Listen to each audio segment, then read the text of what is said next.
Hello, all. Thank you for joining us again and allowing us to make art with you today. Today, we will be discussing the history of our chosen artist and then creating a piece of art that symbolizes that artist's best work.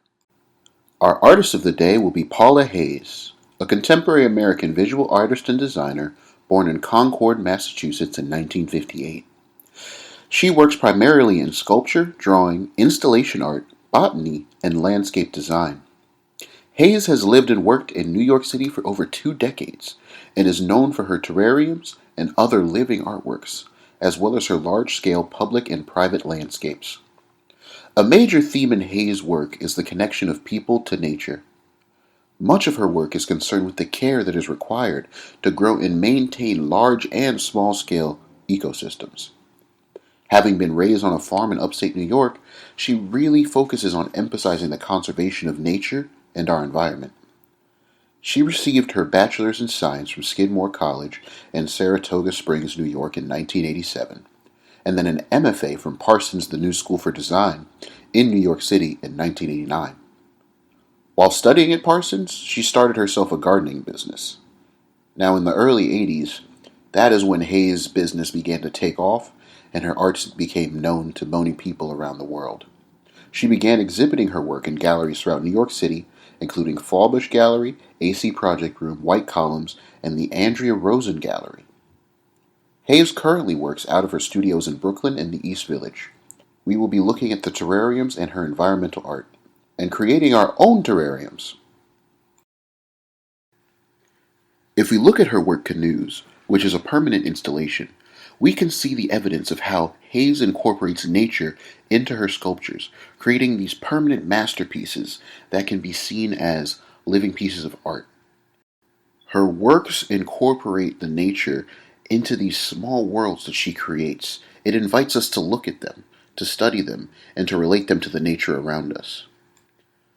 Because of her ability to create such amazing and interactive work, Paula has created over 20 full-size gardens for private clients all over the country. For our project today, we will be making our own ecosystems, so you'll need to go outside and explore your own ecosystem around you to gather your materials for this project. First, I'm going to need you to ask your parents or go find a glass container, preferably a mason jar or an old bottle, something with an opening wide enough that you could place things inside carefully and safely. Now, please, have somebody with you, either help you look for things outside or to work with the glass. This is just so you guys don't get hurt. This is our first project where we're dealing with things in nature. Now, if we look at her piece, the egg, we see how she invites us to look into these miniature ecosystems, right? She incorporates dirt, light, plants, anything they really need in order for an organism to survive. What is an ecosystem? Ecosystems must have organisms within themselves interacting with the space around it. This means that we will need to gather materials that interact with others inside of our terrariums. So what are some materials that we should put in our terrariums to make them full ecosystems? Well, first things first, we're going to need things like soil, rocks, maybe some dirt, and we'll need plant life. This is where we can become creative. Choose flowers that are unique, particularly beautiful. We can see even if you can find some memorable rocks, twigs, maybe take a branch off of a tree. Something that wouldn't be harmful to the environment, but something that would be beautiful to put inside of your terrarium. Now, you will need to go and search for your materials, right? What colors, what beautiful plants, grass, sticks did you find? Take as much time as you want. We'll be here to continue the project once you've gathered your materials. Now head on outside and enjoy the sunny weather.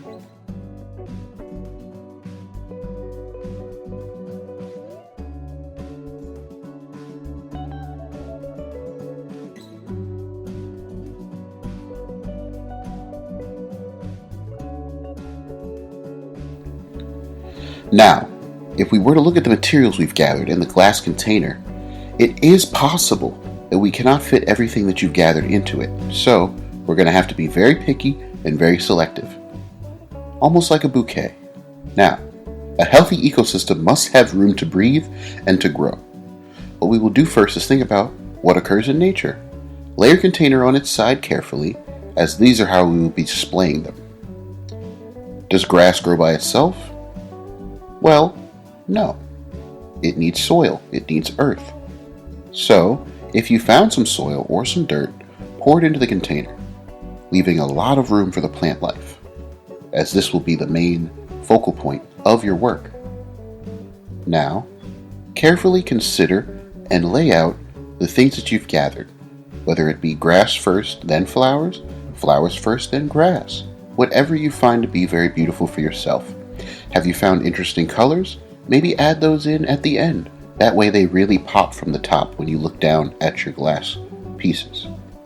Now, what you'll need to do is place them in that specific order and let it rest. Look back at it. Do your terrariums look full? Do they look colorful? Do they look like masterpieces? Do they look finished? If not, it's fine to go back and rearrange. But remember, you're going to want to be careful. And if you might not do well the first time, but if you go back and try again, well then I doubt that you won't succeed.